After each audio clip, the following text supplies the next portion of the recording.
আপনি কি মনে করেন কিছু মানুষ জন্ম থেকেই ভাগ্যবান? তারা সহজেই সফলতা পেয়ে যায়, কিন্তু বাস্তবতা হলো সফল মানুষরা কিছু নির্দিষ্ট নিয়ম মেনে চলে। আজ আমি আপনাদের এই ভিডিওর মাধ্যমে 3টে শিক্ষার কথা বলবো যা সফল মানুষরা মেনে চলে এবং যা বদলে দিতে পারে আপনার জীবনও। ফার্স্ট, বাধা আসবেই, কিন্তু লড়াই চালিয়ে যান। Abraham Lincoln.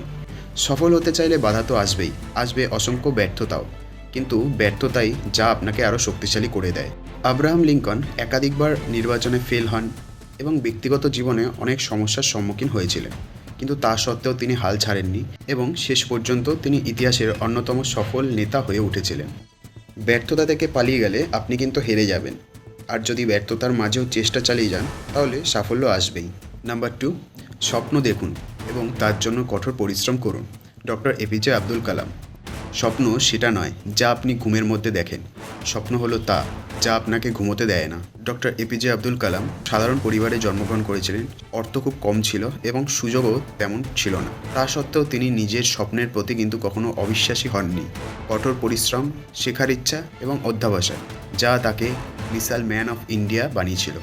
তাই শুধু স্বপ্ন দেখলেই হবে না, সেটাকে বাস্তবায়িত করার জন্য কঠোর পরিশ্রমও করতে হবে। Last but not the least, সময় নষ্ট করবেন না, কারণ সেটি আসল সম্পদ। Benjamin Franklin. তিনি ছিলেন বিজ্ঞানী, লেখক, রাজনীতিবিদ এবং উদ্ভাবক। তার জীবনের মূল মোটো ছিল সময় নষ্ট না করা। সময় একবার চলে গেলে তা কিন্তু আর ফিরে আসে না। তাই সঠিক সময়ে সঠিক কাজটি করুন এবং সময়কে সঠিকভাবে কাজে লাগান। প্রতিটি মুহূর্ত অ্যানালিসিস করুন এবং সেটাকে ঠিকভাবে প্রয়োগ করুন। সময়কে মূল্য দিন, সময় আপনাকে গুরুত্ব দেবে। আপনার জীবনের গুরুত্বপূর্ণ লক্ষ্যটি কী এবং তার জন্য আপনি কী করছেন? কমেন্টে জানান।